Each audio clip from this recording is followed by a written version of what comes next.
chaបងប្អូនទំតែយកឡូរីនពីសាលារៀនមកតែយកឡូរីនទាំងព្រឹកទាំងល្ងាចនឹងឯងឥឡូវឡូរីនចូលមកដល់ផ្ទះក៏នឹកអីនេះទៅបើកប្រអប់សបុតរបស់គាត់ធម្មតានៅនេះពេលប៉ោះអอฟហ្វិសគេផ្ញើមកគេយកមកដាក់នៅប្រអប់សបុតនឹងចំណាក៏គេយកឲ្យយើងដល់ទ្វារប៉ុន្តែពេលខ្លះក៏គេយកមកដាក់ចោលត្រឹមនឹងឯងអញ្ចឹងឡូរីនឃើញបាន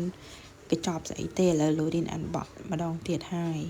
អញ្ចឹងមកអានបក់ជាមួយឡូរីនតើឡូរីនមានអីគេចាកូនសិស្សសាលានៅទីនេះកៅអៅរបស់ដែលគាត់ប្រើប្រាស់ដូចជាមកកញ្ចប់ម្ហូបអាហារយើងហៅថាlunch box ហ្នឹងគឺត្រូវតែដាក់ឈ្មោះវត្ថុដែលគាត់ប្រើប្រាស់ទាំងអស់គួរតែដាក់ឈ្មោះដូច្នេះហើយបានជាម៉ាក់កំងផ្លាកឈ្មោះនេះមកដាក់ឲ្យឡូរីនទុកបិទនៅលើវត្ថុដែលគាត់ប្រើប្រាស់សភៅឬក៏ lunch box ឬក៏អីវ៉ាន់ផ្សេងដែលគាត់ត្រូវយកទៅសាលាហ្នឹងក៏ដាក់បិទសម្គាល់ឈ្មោះដោយសារនៅទីនេះគេតម្រូវឲ្យកូនសិស្សបិទឈ្មោះដើម្បីកុំឲ្យច្រឡំដោយសារឡូរីនចូលចិត្តលេងឬក៏រូបផ្សេងគាត់ចូលចិត្តគូបែបវិទ្យាសាស្ត្រយើងហៅថា Science ចឹងហើយខ្ញុំបានដាក់ logo រូបនោះតាក់ទងនឹង Science ដែររូបដែលខ្ញុំកំងហ្នឹងគឺគេធ្វើពិតជាស្អាតមែនបងប្អូន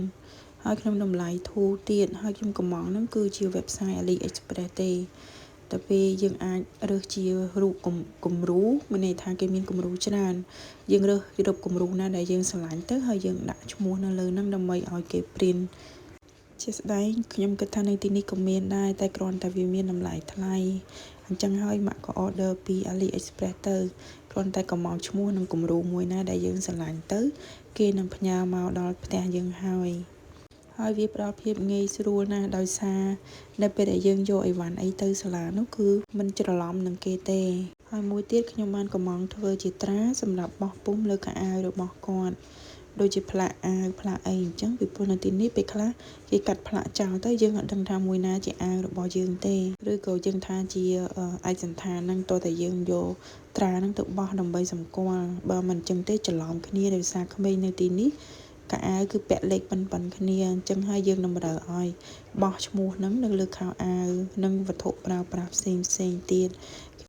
អញ្ចឹងខ្ញុំក៏ជ្រើសរើសរូប bear ហើយនិង baby មួយជា logo ដាក់នៅក្នុងត្រារបស់ឡូរីនដើម្បីឲ្យគាត់សម្គាល់យកទៅសាលាហើយនេះឡូរីនបោះសាកមើលតើចេញរូបយ៉ាងម៉េចដែរចំណែក sticker មួយទៀតដែលទាក់ទងនឹងយានអវកាសហ្នឹងឡូរីនបានយកមកបិទនៅលើប្រអប់ lunch box របស់គាត់ដែលគាត់ត្រូវយកទៅសាលាចាអរគុណបងប្អូនសម្រាប់តាមដានវីដេអូរបស់ឡូរីន